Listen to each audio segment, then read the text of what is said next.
Yo les amis, bienvenue chez MVP Foot. On va parler d'un possible transfert, c'est Evan Gerson. Voilà, on a Manchester United qui le veut. On va voir est-ce que c'est une piste crédible ou un simple bruit de couloir. Voilà. Le marché des transferts, c'est vraiment comment on appelle, une période fascinante pour les amateurs du football où il y a des rumeurs qui circulent, il y a des spéculations aussi. Bon, c'est ça. Parmi les nouvelles qui agitent les tabloïds, on a une rumeur persistante, c'est Evan Gerson à Manchester United. Voilà, donc l'attaquant de l'OGC Nice qui a 23 ans, selon les informations relayées par les Red Devils, ils sont en concurrence avec Tottenham qui ont jeté aussi des dévolus sur le jeune talent par sa puissance physique, sa technique et son instinct. Voilà, donc bon.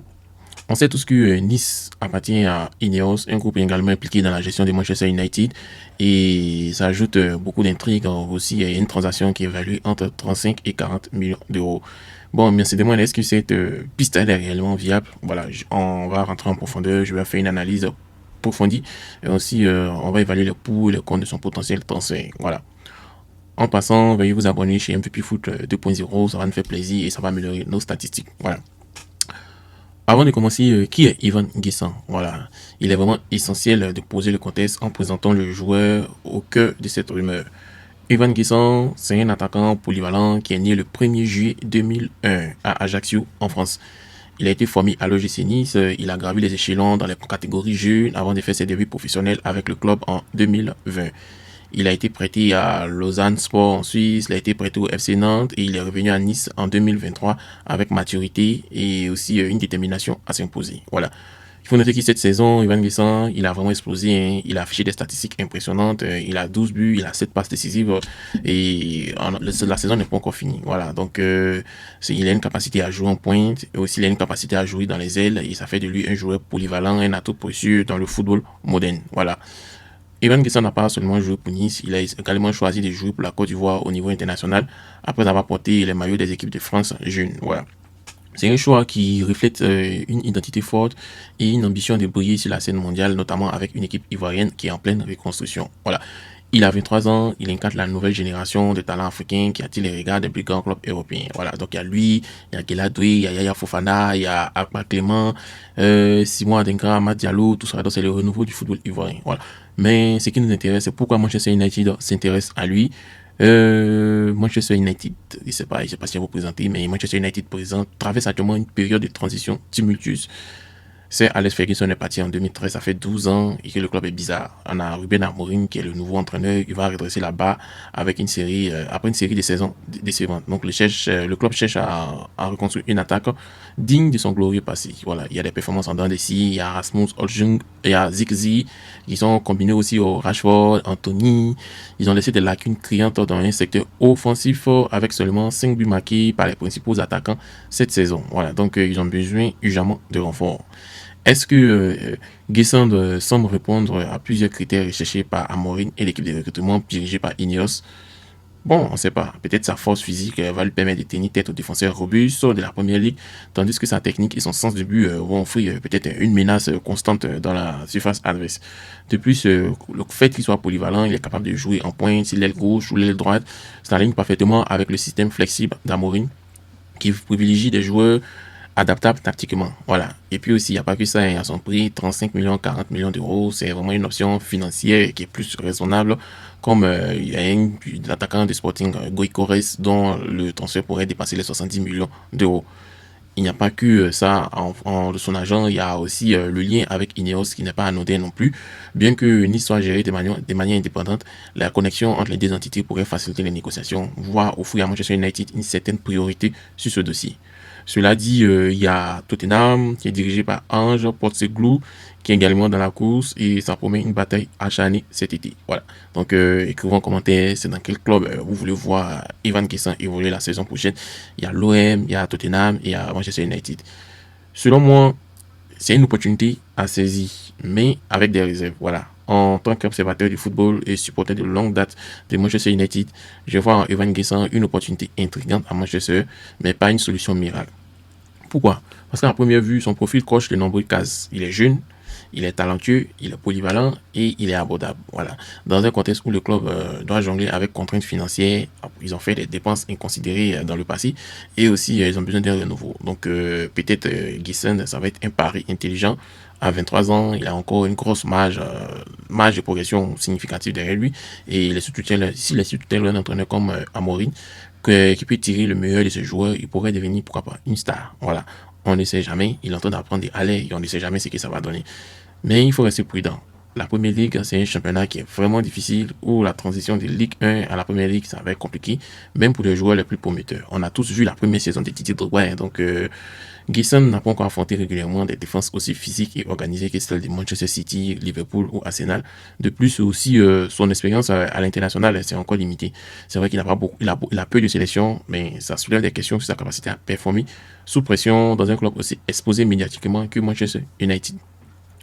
Si on le compare à Victor Gyökeres qui domine au Portugal avec des statistiques très très impressionnantes, 80 buts en 90 matchs, Giessen est un choix de second rang. Voilà, parce que Gyökeres est plus cher, il offre une garantie de but immédiate, ce dont United a cruellement besoin pour rivaliser avec les meilleurs.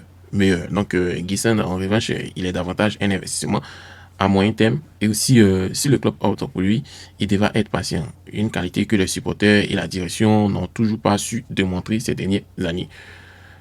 Pour moi, je suis défavorable. Bon, pas défavorable, mais c'est un poisson d'avril. Je suis favorable à ce transfert. Si Manchester United opte pour une stratégie claire, c'est de recruter comme complément à un autre attaquant de calibre mondial plutôt que la pièce maîtresse de l'attaque.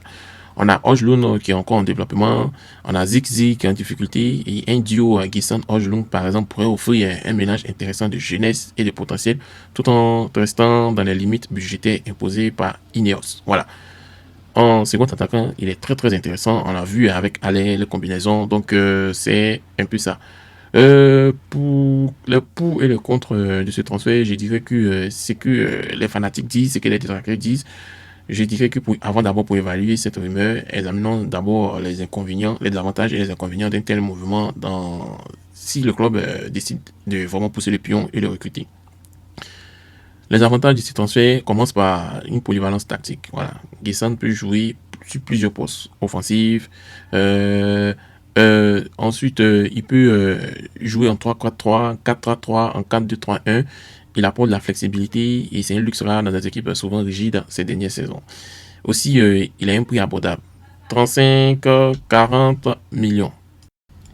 Bon, à 35 millions, Giessen, c'est une aubaine, hein, par rapport aux 70 millions, 100 millions exigés comme avec des joueurs comme Gyökeres, Osimhen. Cela va permettre à renforcer d'autres secteurs comme le milieu de terrain de Manchester United qui est pathétique. Voilà. Aussi, il y a la connexion avec Ineos. Voilà. Le lien entre Nice et Manchester United pourrait simplifier les négociations, voire même réduire les intermédiaires et les coûts. Voilà. Ineos pourrait voir en cette tension une opportunité de synergie entre ces clubs. Voilà. Aussi, ce qui est bien avec Giessen, c'est qu'à 23 ans, il n'a pas encore atteint son pic. Voilà. S'il est bien encadré, il pourrait devenir un joueur de classe mondiale qui pourrait aussi augmenter sa valeur marchande à long terme. Voilà. Aussi, il a un profil physique qui est adapté à la première ligue parce qu'il est robuste, il est endurant, il est rapide et ce sont ses atouts majeurs pour un championnat où l'intensité physique est... Voilà. Il pourrait aussi s'adapter plus rapidement avec d'autres joueurs ici des ligues moins exigeantes. Voilà. Ça, c'est le bon côté. Et le mauvais côté de ce transfert, c'est que Giessen manque d'expérience au plus haut niveau. C'est vrai qu'il joue à Nice, mais il n'a pas encore disputé de compétitions majeures comme la Ligue des Champions. Mais je pense pas que Manchester United va jouer la Ligue des Champions ou peut-être, peut-être, d'accord, du n'a pas encore joué une Coupe du Monde. Donc, il n'a pas encore eu une capacité à performer dans les grands matchs. Donc, ça reste à prouver. Voilà, c'est ce que je voulais dire. Aussi, ce transfert à Manchester United, il y a une concurrence avec Tottenham. Voilà. Où la présence de Tottenham dans ce dossier va compliquer les choses. Si Tottenham présente un projet attractif et une qualification probable en Ligue des Champions, je ne pense pas aussi que Tottenham va se qualifier la saison prochaine. Donc, on attend pour voir. Voilà. Il y a aussi ce qui est très très très très dangereux lorsqu'on fait un transfert, on change d'environnement, c'est une transition difficile en fait. Voilà. De nombreux joueurs talentueux de Ligue 1 ont peiné à s'imposer en Angleterre. Il y a eu Nicolas Pepe, son compatriote, donc c'est un peu bizarre. Voilà. Donc Giessen n'est pas à l'abri d'un tel scénario. Et puis ce n'est pas encore un buteur prolifique. C'est vrai qu'il a marqué 12 buts cette saison. Il n'a pas encore atteint les chiffres de Goïcoès ou d'autres attaquants d'élite. Voilà. Donc United a besoin d'un attaquant capable de marquer plus de 20 buts par saison pour rivaliser avec les meilleurs. Donc je pense pas que Gisson il n'a pas encore atteint cette maturité. Mais bon, on attend. Et aussi, on voit aussi à Manchester qu'il y a la pression énorme. Voilà. Et ce n'est pas un club comme les autres. Il y a une pression médiatique, il y a les attentes des fans qui pourraient écraser un jeune joueur qui n'a pas encore eu l'habitude des projecteurs aussi intenses. Voilà. Ça, c'est le côté, comment on appelle, négatif de ce transfert. Bon, ce qu'on retient, c'est que c'est un pari qui est calculé pour l'avenir. Voilà. Le possible transfert de Van Gaal à Manchester United, c'est une idée séduisante, mais elle ne doit pas être surévaluée. Voilà. C'est un coup à tenter si le club adopte peut-être une vision à long terme et complète. Voilà. C'est arrivé avec d'autres attaquants plus expérimentés. Ça va se faire. Gissen a les qualités pour réussir en Premier League, mais il n'est pas encore le sauveur que les supporters attendent depuis des années de Manchester United. Voilà.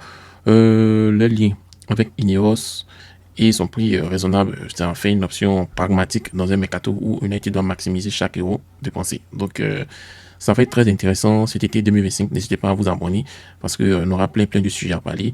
Ça s'annonce crucial pour Manchester United qui doit redresser une saison cauchemardesque et les ambitions de Ruben Amorim où chaque décision va compter. Donc peut-être il pourrait être une pièce du puzzle, mais pas la seule. Reste à voir si Manchester saura convaincre le joueur et devancer Tottenham ou Marseille dans cette course. Une chose est sûre, cette rumeur n'a pas encore fini d'être balayée. Et merci, voilà. Merci d'avoir regardé. On se dit à très bientôt pour une autre analyse d'un autre footballeur.